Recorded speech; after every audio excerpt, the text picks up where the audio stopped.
What is up and welcome back to Working Hard. Today is a very big one. I am speaking to categorically one of the most influential people in social media across the globe, Adam Mosseri, the head of Instagram and Threads. It's safe to say that Adam has helped shape the way that billions of us communicate, share and create online every single day. And I actually don't think it's an overstatement to say that every single guest that has been on this podcast has, in some shape or form, used Instagram to build their success or creatively share what's going on in their daily lives. Over his 20-year career, Adam has risen through the ranks at Meta, and now in the top job, he is at the heart of the cultural conversation about creativity, connection and content. This episode is for anyone who's ever used Instagram for anything or wants to use it for anything to build anything. Anyone who wants to rise through the ranks in tech or a corporate role or learn how to harness their creativity.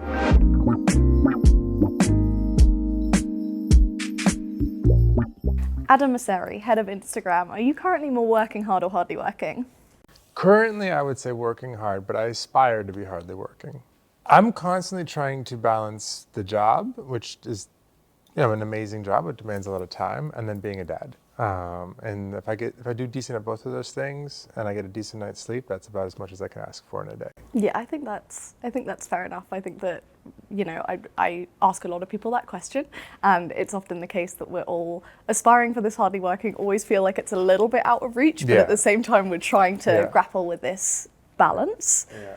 I had this idea about almost 10 years ago now, that I'd really push hard for 10 years. I'd have kids, they'd be little, I'd work really hard, and then I would switch into a job that was maybe less intense. And now that I'm 10 years in, I'm thinking I might have underestimated how long, probably more like 20 or 30, just because, my kids are 9, 7, and almost 5, and it's not much easier than it was, 8 years ago. Right. So, and the job is certainly not relaxing. So I think maybe I underestimated the push. So let's start there with working hard. What does a typical day-to-day look like for the head of Instagram and Threads? There's sort of two types of days. One is if I'm in California, I'm in San Francisco, I go to the office, I get up, I'm in charge of breakfast for the boys. I've got 3. Every day? Yeah, pretty much. We have like a whole schedule so we don't have to fight about it. Like, Monday is, Monday's eggs and bagels, Tuesday's banana bread, Wednesday is waffles, Thursday's breakfast tacos, Friday's cereal, I think. So I'm in charge of breakfast, get some time in with the boys in the morning. If I'm lucky, I get a workout in, and then I go to the office. And then it's just a lot of meetings. It's not glamorous. A lot of spreadsheets, presentations, emails, data, and meetings. Yeah. And then I go home. I try to get home to have dinner with the boys, and then maybe have an hour to hang out with my wife before I go to bed. But then the other version of a day is something like this week and last week and in 3 weeks and in 4 weeks, where it's just sort of almost chaos. I'm traveling, I came in from Milan last night. I go to Paris this evening, do 5, 6, 7, maybe 8 things in a day. Meet some creators, maybe some policy meetings, maybe do an interview or 2.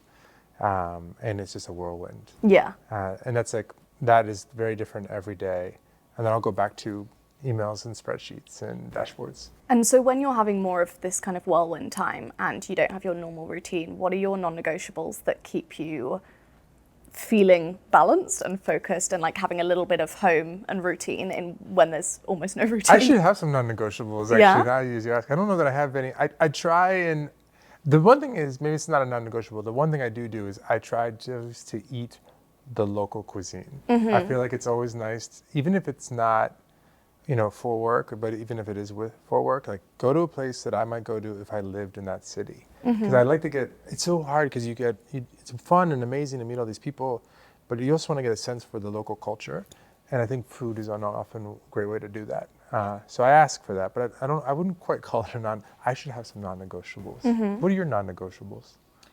I think my non-negotiables, especially when traveling and working at the same time, so there's a lot going on and you're I always really struggle with keeping up to date with the team back home and trying to make sure I'm constantly checking in and constantly making sure, I'm helping there whilst also being present in the place I'm in, which I find pretty difficult. I think my non-negotiables in that way, probably a little bit boring, but I try and make sure that I have scheduled blocks of whether it's an email block or an approvals block to just make sure that I know within that day that I can be present, because I know that, do you know what, in 2 hours I do have an approvals block, so anything that's coming into my phone now, I can leave it. It's going to be worked through. And I think to me that gives me a lot of headspace, because rather than it being headspace where I'm just thinking, do you know what, it's all fine, my headspace is more about knowing that I'm definitely going to be able to get something done.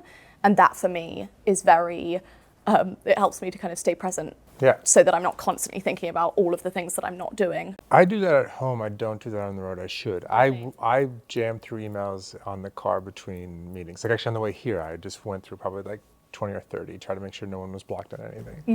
So I'll steal that idea. When you're doing your emails, is it something that you try and get back to them throughout the day, or do you do it specifically in blocks? Because I'm a big blocks person. I feel like if I give myself permission to go back to emails at every moment during the day, obviously if there's an urgent one, then I'll go back to it. But if I give myself permission to do that, then I'm never quite present in the meeting I'm in or the, you know, whatever it might be. I do both, which is messy, but I'm always afraid that well, one is I try to push as many decisions down into the team as possible. I'd rather the team make 10 decisions without me and I disagree with one than, you know, make 3 decisions with me over the same period of time. I don't want to become a bottleneck for progress. But I am also, so that's sort of like a fear of mine.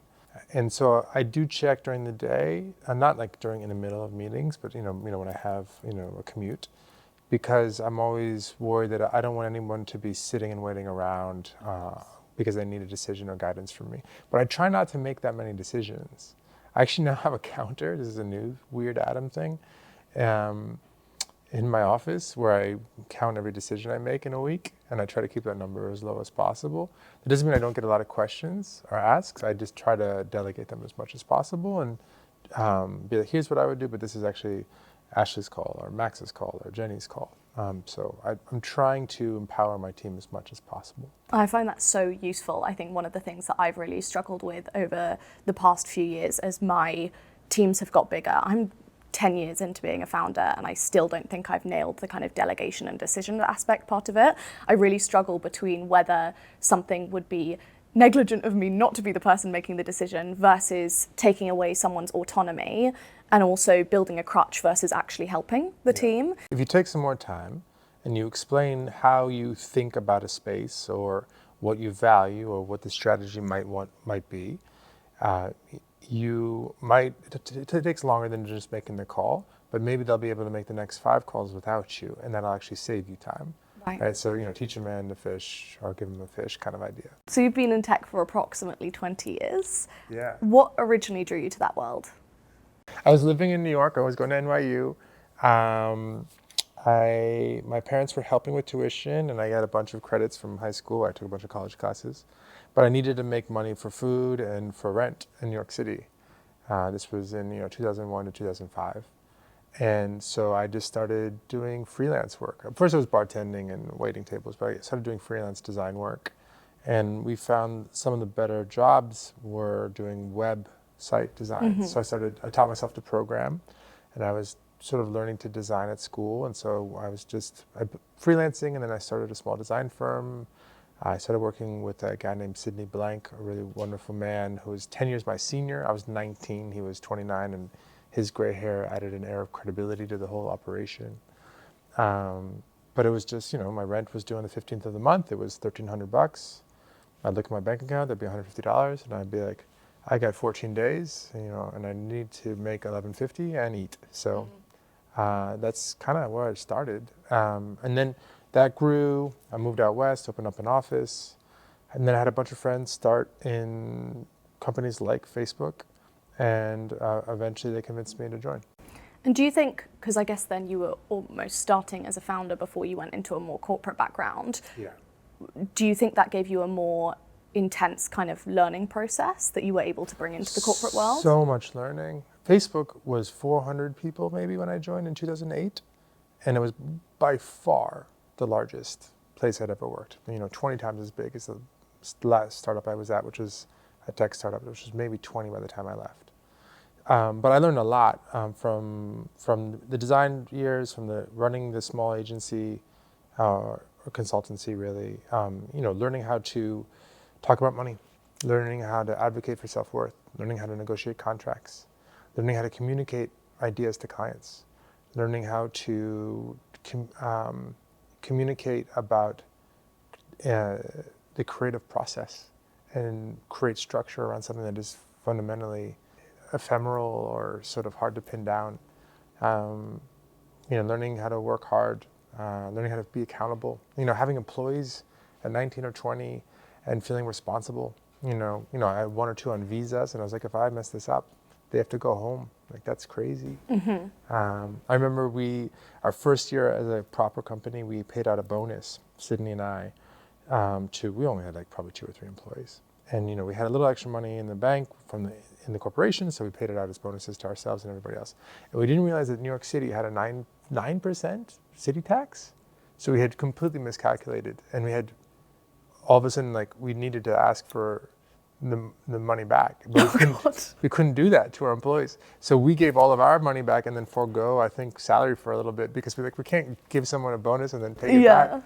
But like learning, which then taught you about thinking ahead and making mistakes and taking accountability. So many lessons that I really deeply appreciate, despite how wildly chaotic and stressful those early years were. Yeah, absolutely. And did you have big aspirations for leadership at the beginning of your career? I didn't really think about the long term. I was trying to just pay rent. I loved design. I loved building things. We did graphic design, branding work, exhibitions for museums, websites, kiosks at exhibits. Sometimes you go to an exhibit and there's like a computer program you work with. Like, I used to build those. But no, I was not thinking about the long term. What skills would you say then you think have contributed most to your career progression, considering it wasn't necessarily something that you were looking at and being like, okay, I want to be the top of a company like Meta? Yeah, I'm not great at anything. What really helped me was I have a lot of range. I can do a lot of things reasonably well. And that really helps, because as a designer at Facebook in the early years before it was Meta, I was middle of the pack, but I worked really hard and I communicated well and I kind of worked my way up. But my career really took off when I switched over to what we call PM, which is product management, so you're coordinating all of the different teams. And that really catered to my strength. And it's not actually what I would want. If I romanticize the specialist, the amazing machine learning engineer or product designer or anything like carpenter or watchmaker, fashion designer, the person who does one thing better than anybody. I think that's the coolest, but it's just not me. And when I switched to focus on a role that was more about a generalist profile, about doing a lot of things, that's when my career took off. Yeah, that's so interesting, because I do think that, we've spoken on this podcast before about how you become more and more generalist as you move up, especially a corporate career. But understanding how to be generalist and also how to be a good manager and also how to understand other people's roles is difficult. It's something that you don't necessarily always have the right learning to do at each stage where you're pushed to the next stage of your career. So what really strikes me in what you've said is actually what helped you a lot was an awareness of what you were good at and what you weren't necessarily really strong at. But I got lucky. I think that's a really good thing for people to do. You want to understand, what do you love doing? What are you good at, and where is there good work to do? Or, if you're a large company, what's valuable to the company? If you're starting something, what is there demand for in the world? But it has to be at the intersection of those things. I got lucky because I had a really talented boss who has done a bunch of good big things since, named Brett Taylor. He was even the co-CEO of Salesforce for a while after he left. But when he left, there was a big vacuum. So I sort of just declared myself a PM because there was this project that needed a PM and there was no one to do it. You can't do that anymore at Meta. You can't just be like, I'm a PM now. Like, you have to apply and go interviews and all these things. But I did it out of need, but it happened to be a better fit. But I think people who are more intentional can make a lot more progress by being honest about what you're good at, honest about what you love and what matters to you, and realistic about what matters from a business perspective to the company or to the market can really help. But I would be lying if I said I had that foresight and that self-awareness. When did I make that switch? I was probably 29. Yeah, I do think though that that yes, absolutely, there's always an aspect of right place, right time. But at the same time, what you're describing is making sure that in each situation you make opportunity out of it. You can make your own luck. If, it doesn't mean there's no guarantees, but you can definitely be, if you're self-aware and you've got hustle and you're a quick learner, you can do anything over time. So I don't mean to be at all dismissing that idea. I don't want to claim that I had that foresight at 29 because I didn't. So maybe the thing to do is to make sure you're constantly taking every opportunity and putting yourself into situations because you don't know which is the one that's going to take you to the next level. Yeah. I mean, I think on some cadence, not every week, because that's probably just exhausting. Think about, like, okay, if you're at a large company, or I'll do large company and a startup differently. If you're at a large company, okay, what do you want? Like, what are your aspirations? What matters to you? Maybe it's what you learn. Maybe it's the impact you have in the world. Maybe it's who you work with. Maybe it's how much money you make. Just be honest. And then that's an articulation of what you care about. And then if you're at a large company, what does the company care about? And then make sure you shape your role to be at the intersection of both. Because if you love it and it's aligned with your strengths, but the company doesn't care about it, that's not going to work. And if the company loves it or cares about it and it has nothing to do with your aspirations or your values, you're going to just burn out. And so you got to be at that intersection. And managers, by the way, should be always making sure their people are at that, working at that overlap. If you're doing your own thing, it's the same idea, but instead of what matters to the company, it's like what matters to the world or in the world. Where is there demand? Where is there business to be had? Where is there something that should exist that doesn't? Right. And doing that on some regular cadence, I think, is really healthy and much easier said than done. Knowing what you care about is not something most people do. I ask a lot of people, what matters to you most? And it's hard for them to answer truthfully and concisely. They'll list like 7 things that all matter to them. Yeah. If you're lucky, it'll just occur to you in the shower one morning. But most of us have to work at it. Talk to friends that care about it. Write out to organize your thoughts. I like to pretend. Say, what matters to me most is who I work with. And then, does that feel honest or does that feel disingenuous? Just like role play almost. We all have our own tactics, but figuring that out is really important. Yeah. And you've worked with Mark Zuckerberg at Meta for 17 years now? Since 2008. So what would you say makes a good leader at such a big company? At Meta or for Mark? Or both? Either. I mean, I think the styles of leaders that do well at Meta vary a lot. There's a lot of different styles at the senior most management team. At Meta specifically, I think if there's a few things that are kind of consistent. I think strong communication skills is really important. I think really structured thinking and analytical thinking is really important. And being quick on your feet is actually really important because it's pretty chaotic. But we have different strengths. Some are much stronger organizational leaders. Some are much stronger strategically. Some are more strategic around business versus product versus design. There's a different range. Some are extroverts, some are introverts, some are loud, some are quiet. Some have changed. But those are probably the themes. But that's because the company values speed, values focus, values impact. And so being able to understand what matters, communicate it effectively, and will progress into existence are just going to be disproportionately important at Meta than at other companies. Not that they're not important at other companies. Whereas a different company will have a different set of values, a different environment, and maybe different types of people will sort of last the longest and get to the most senior levels. Yeah, so really being able to get clear on what the company values are as well so that other people can execute in that direction. I think so, yeah. Now, if you're a leader or you aspire to be a leader, I think it's about being intentional about what kind of leader you want to be, right? There are leaders who are very visionary and strategic and directive. There are leaders who are very thoughtful and insightful, but lead from behind and are more introverted and less alpha. And there are leaders who are really supportive and really lean into this idea of taking care of their people. There are leaders who spend no time or energy on that, right? And there's different merits to all of these different leadership styles. And the truth is, if you're in one of these roles, you do need to move in and out of these different styles, depending on what the company and the team needs.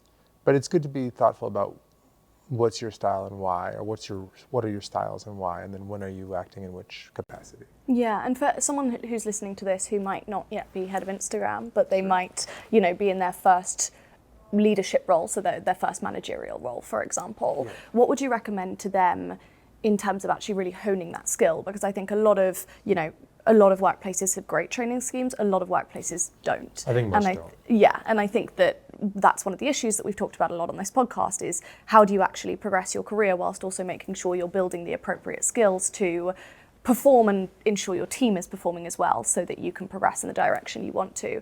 What would you recommend to people in that position who want to hone those skills but maybe don't necessarily have the right training? I think, a couple different things. Maybe a little bit separate from leadership skills, but the standard mistakes first-time managers make.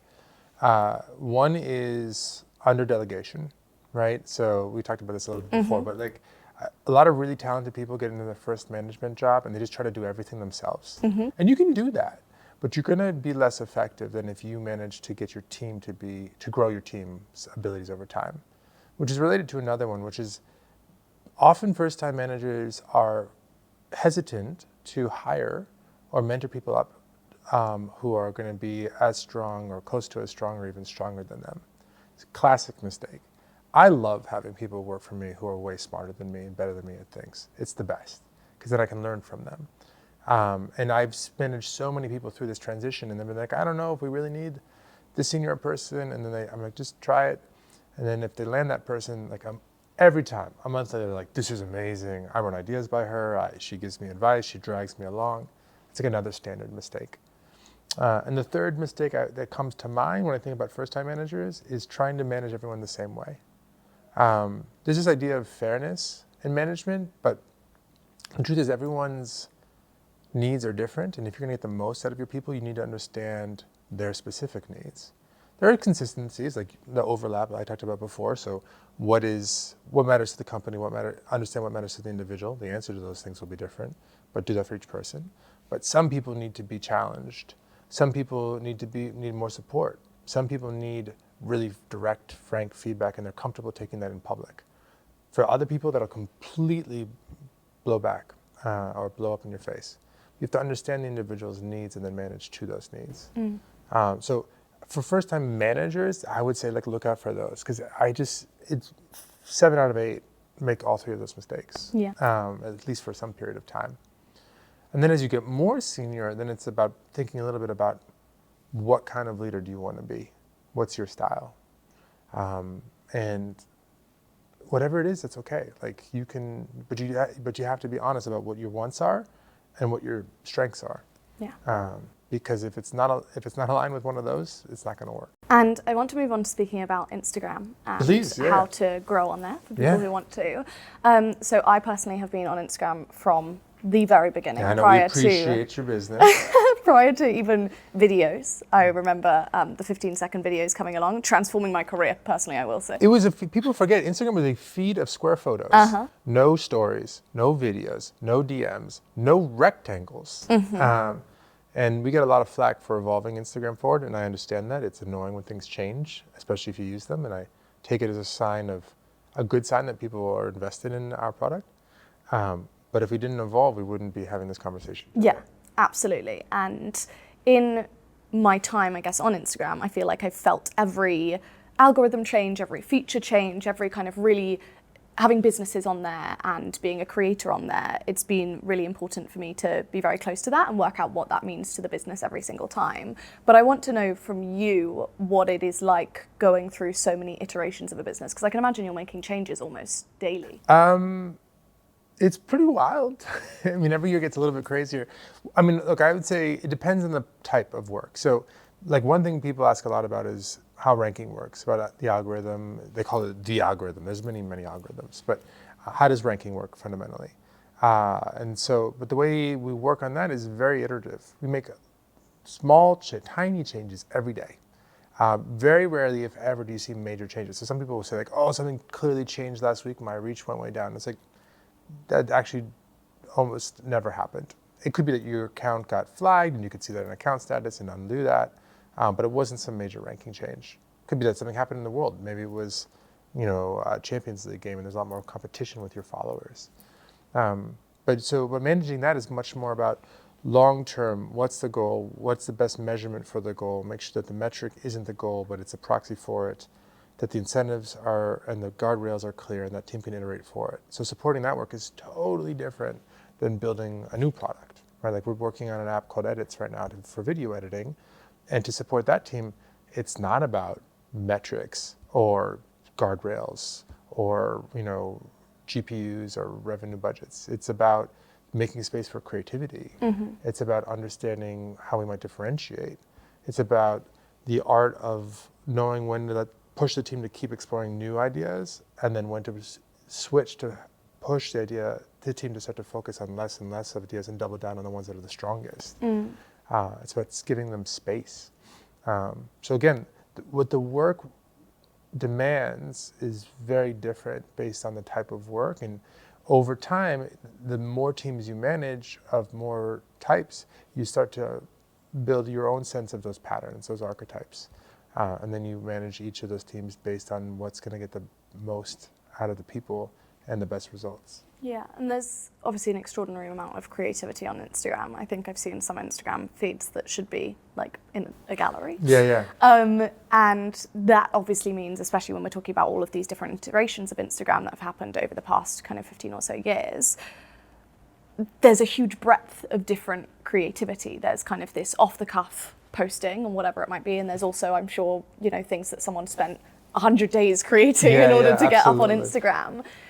Are you kind of able to keep all of those creators in mind when building new features and when releasing new parts of the app? We try to. It's challenging. I mean, one of the things that I worry about is that people are often too precious about what they share. We're here to support creativity, but we want to support what we internally call everyday creativity, right? If you have an amazing idea, or you can take an amazing photo or shoot an amazing video in 20 seconds, you should feel comfortable posting that. That's great. For other people, they post once a month, and that's all that they need, and that works for them too, and that's great too. We want to support all creatives, not just ones who spend 100 days on one post. So we try to develop different products, right? So, and people spend more time making a reel that's 2 minutes long than they do posting a photo into stories, than they do sending something in DMs as even an image. Actually, one thing people forget is, or they don't even realize, is forget texts. There's way more photos and videos posted in DMs every day than there are to stories. And there are way more photos and videos posted into stories than into feed. But when you ask most people to think of Instagram, they think of feed. But it's not the most important surface in terms of where people share. And it's not the most important surface in terms of where people actually consume content. It's third or fourth. That's very interesting. And I can imagine that's incredibly interesting when you're looking at how you actually build the app itself and understanding how people are genuinely using it day to day. Like, yes, they're consuming the feed, but actually if you're understanding that they're more consuming messages more, or they're consuming stories more, or whatever, I can imagine that. Young people spend more time in DMs, they spend more time in stories, they spend more time in the Reels tab than they do in feed. That's very interesting. And you do a lot of building in public, and I speak to a lot of founders on this podcast who are doing exactly that. They're building in public, they're using social media to be able to share the journey and show the kind of good, the bad, and the ugly. You do a lot of Ask Me Anythings. Every Friday. And what spurred you to do that? Because that's not a classic kind of more, I don't know, you don't expect that from a huge organization. I mean, I used to manage newsfeed on the Facebook app, and there was a lot of conversations about how ranking worked, given how big Facebook was and how influential it was around the world. And my take back then was, these conversations are going to happen with or without us, and so we might as well participate, provide context. And basically the idea is to explain what we're doing and why we're doing it. Maybe humanize us a little bit, because a lot of people didn't even think anyone worked at Facebook back in the day.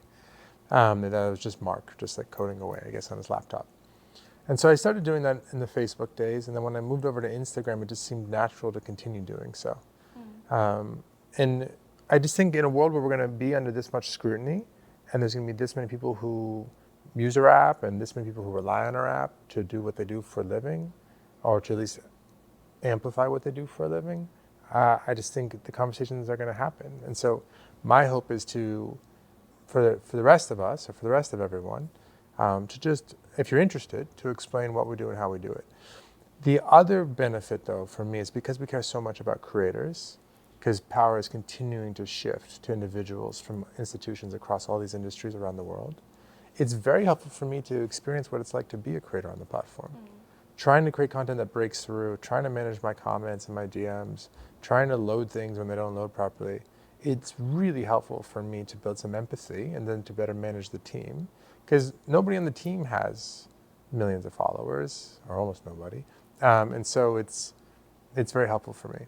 It's funny because my latest company, I'm currently building an AI talent agency for creators, and the one place that I've been almost avoiding building in public, despite the fact that I've built every other of my companies in public, has been Instagram, because I'm almost worried about the creators seeing what we're currently building and what might work and what might not work. And actually, it might not make sense for you to do it then. But actually, that's one of the things that I've realized recently has been a mistake in our journey. And actually, I'm going to start making sure I'm having a lot more of those conversations, because a lot of the things I think we built that didn't work for the creators, we probably could have found out a lot sooner if we were building in public and were getting that kind of direct and constant feedback loop. I think that's great. I think one of the things, though, is we almost have to build in public now, because when we run a test, there might be 10 million people in the test, so it's going to get covered somewhere by somebody. But if you're going to build in public, whether you're big or small, you need to go in eyes wide open, and you need to make sure you have a thick skin. It's good to get the feedback, but there's going to be more noise than feedback invariably. Unfortunately, that's just how the world works. And it's our job to sift through all of that and find the signal and ignore the noise. And, if you see my DMs or my comments, they can get pretty gnarly and pretty angry. But I need to sort of accept that, but still go through it, because I do find gems in there consistently every week. But you need to know what you're getting into, and you need to make sure you have a thick skin, because there's a lot of critics out there. And so I just think it's just important to be conscious of that as you get involved.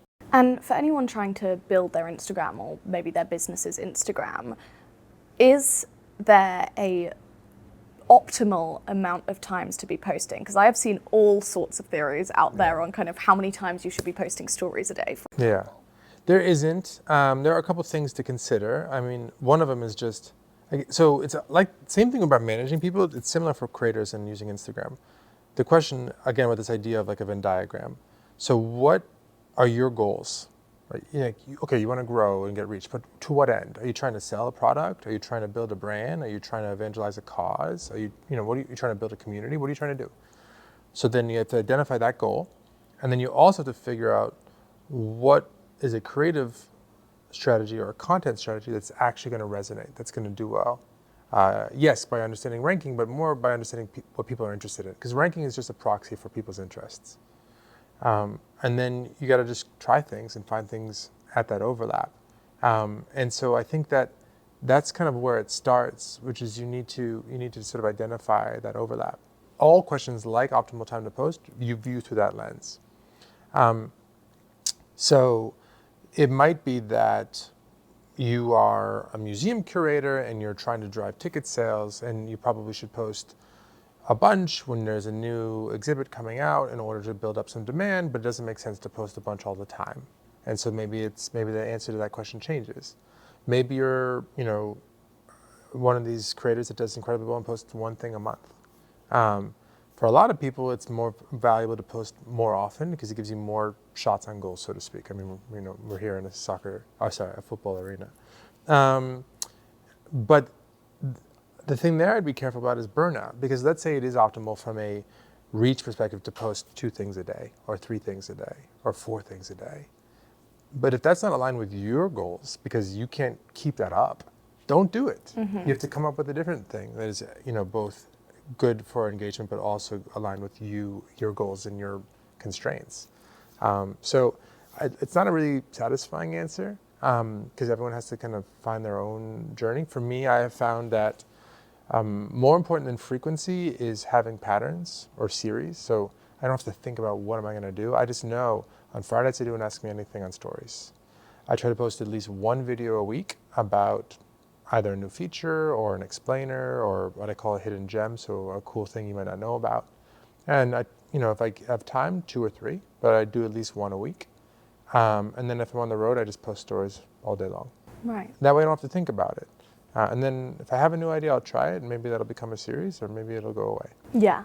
And what I really like about what you've just said is essentially the optimal cadence of posting is the one that you can be consistent with and the one that allows you to do the rest of your job, because a lot of people have different parts of their job aside from social. To maximize my reach, I should probably post a reel at least once a day. I cannot do that. It actually doesn't even take me much time to create a reel, but my life is so hectic right now, not just the job, but also the kids, that I just can't do that. So I don't. I post 1, 2, maybe if I'm lucky 3 times a week, because that's what I can sustain over the long run. You've just launched Edits. How do you see that being able to help people create content and grow their brand? The hope with Edits is that it will be a tool that allows people who create videos today to create more videos and better videos, but also one that allows people who might not have created before start to create. It's not for a power editor who uses a desktop and Adobe Premiere and 2 monitors to edit their videos. And it's not for someone who just posts pictures of their kids or, videos of, where it's just standstill, there's no editing that needs to be done. It's for that middle. And there's tens of millions of people in that middle. And the hope is that it will not only be a video editor, but it'll actually help with the entire creative process, from finding inspiration to keeping track of your ideas to, yes, editing the video and hopefully doing some pretty fun, exciting things with AI in order to make more interesting and wonderful stories, to actually seeing how the video does and looking for patterns in your insights, that sort of entire creative journey. Now we'll see. This is just the beginning and it's going to take time. But that's the aspiration, and it's one that I'm very, very excited about. Which creators do you think are really killing it at the moment on the app? Ooh, I love how there's so many different types of creators that do well and have completely different strategies. Like on one end of the spectrum, there's Haley Bailey, who does this comedy. She's based out of New York City. She posts 5 times a day, reels.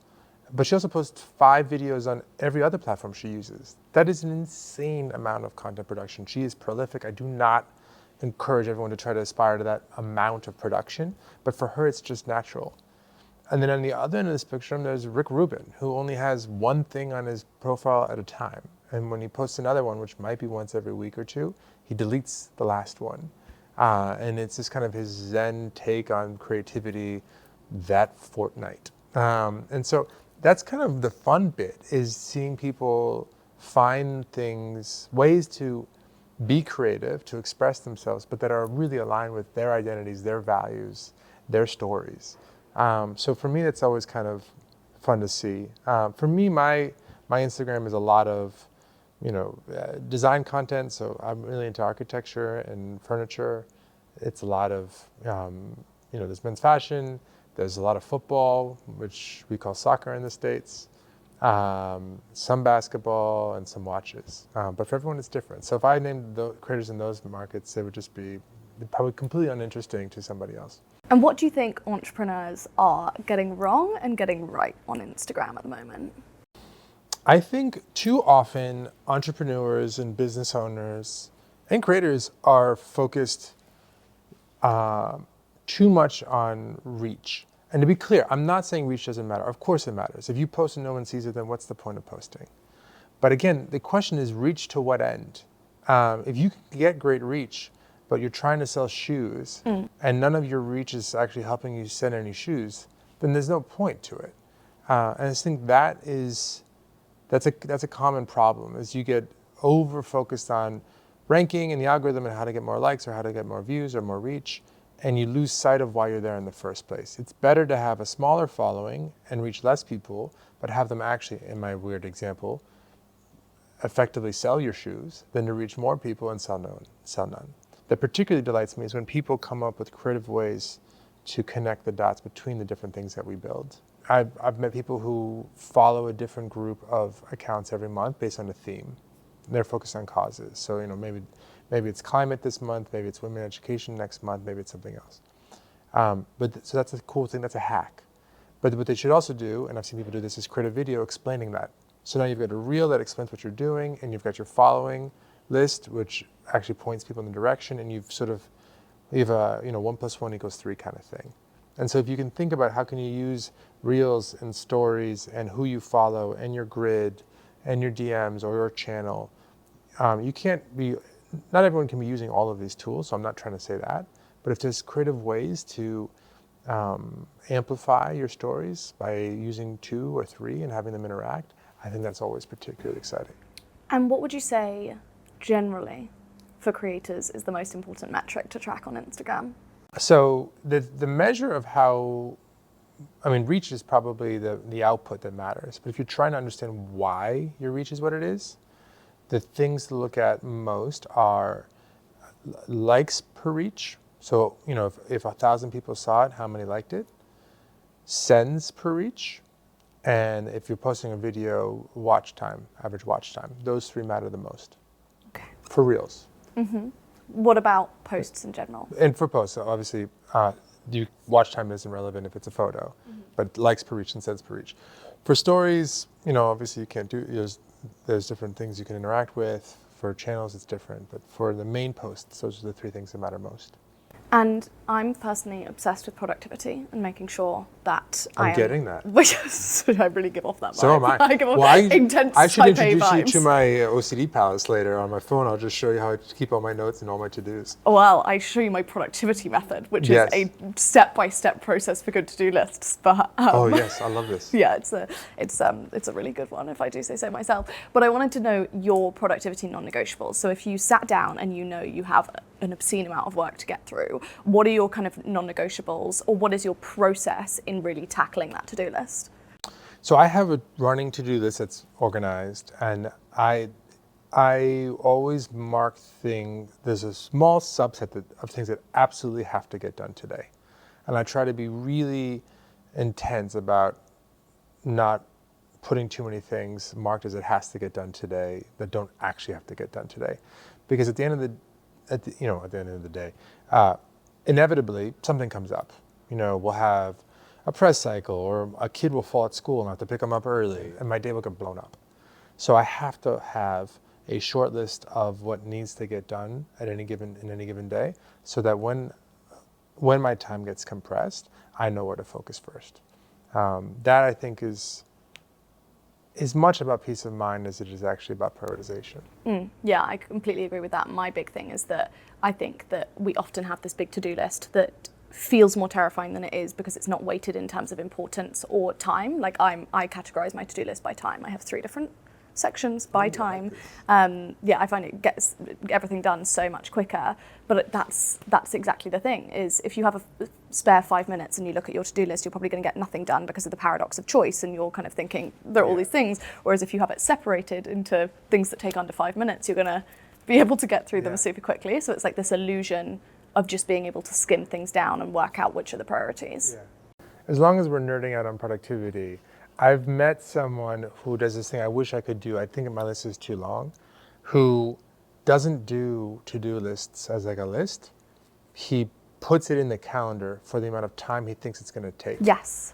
And so if you give him another thing to do, he'll look at his calendar and I'll be like, all right, I can do that. That's going to take about an hour. I'll do it tomorrow from 11 to 12. Yeah. But if he doesn't have a window and it's going to take an hour until next week, he's like, you're not going to get it till next week. And so he's built up a lot of good intuition over the years about how long all these different tasks take. My to-do list is so long, I don't know how my calendar. And I have so many meetings that my calendar is already a little bit triggering just to look at, so I'm not sure I could do that. Yeah. But I love that idea. So mine's a combo of those 2 things. I have the to-do list split into 3, which is under 5 minutes, 5 to 30 minutes, and 30 minutes plus. Oh my God. And then I write out my fixed commitments for the day, so all my meetings, or when I'm going to the gym, or whatever it might be. And then I slot them in specifically, so they're already in time. You do yeah. both. So I've flagged my non-negotiables. This is the beginning of a long relationship of productivity hacks being DM'd to each other. Oh, fantastic. Honestly, I would love absolutely nothing more. And I yeah, I'm just obsessed with it. I feel like when you talk about being obsessed with productivity, I think people think that you want to be working all the time rather than the fact that you want to be working for less time. Yeah. So that is why you need to do it effectively. Yeah. Anyway, I feel like we could talk about this for a long time. Yeah, Just to yeah, finish. I feel like I have found the real common ground here. Yeah. Just to finish, I would love to know what the best piece of advice is that you've ever been given. Oh man. I know, big one. I've been lucky. I've been getting a lot of good advice. In the early years, my mother ran an architecture firm for the longest time. And so when I started a design firm in New York when I was young in uni, one amazing piece of advice she gave me was always talk about the money openly and early. And that got me very comfortable talking about money. And I think a lot of people struggle with that. And that's not only relevant if you're a business owner. I mean, a report. I work at a big company. I'm trying to say it's both. So if you're running a company and especially if it's in service, being like, hey, we build websites. The smallest job we've ever done was, 5,000 pounds. So if that's too high for you, that's totally okay, but this isn't going to work. And I just want you to know that up front. And being comfortable saying that up front and saving people some time and giving a sense of, what their expectations should be. It's also about being confident in your self-worth. Similarly, if you're working at a large company, being able to self-advocate, right? So being able to say, hey, this is what matters to me. I care about compensation and here's why. Here's what I think is fair. Being okay with not necessarily getting what you ask for, but you're going to get more if you ask for it. And so this comfort with talking about money, which is almost like a dirty subject for a lot of people, I think served me really well in the early years. In the middle years, and I can't think of the latest, my first manager at Facebook was a woman, maybe she was my second, named Rebecca Cox. Really intense, really talented designer. And I thought I was like doing great. And like I said, I was a little overconfident in my 20s. And she's like, you need to focus, which is a very simple thing to say. But in my 20s, I was like working around the clock. I thought I was crushing it, but the work wasn't great. And it wasn't great because I was doing too many things. And that sort of idea of do less things and do them better, I think is one that is almost always valuable to consider at least. And so she really pushed me and humbled me a little bit. She's like, you're unfocused, you're all over the place. I was never used to hearing that because I never had a boss before. So I don't know, I could go on and on, but those two jump out to me, from my mom and from Rebecca. Well, thank you so much. You have been fantastic. Thank you for all of the help on how to use Instagram and also just the general. I feel like people will learn a lot from your corporate experience and your career. So thank you so much. Thanks for having me. I don't usually get to talk about management and organizational leadership, and that's just these are my obsessions. It's just me trying to get some advice. No, it's great. Consultancy no, it's session, great. It's so great. Thank you. I would love to more. I don't know if anyone usually cares, so I'm excited. Amazing. Well, let's do it. Cheers.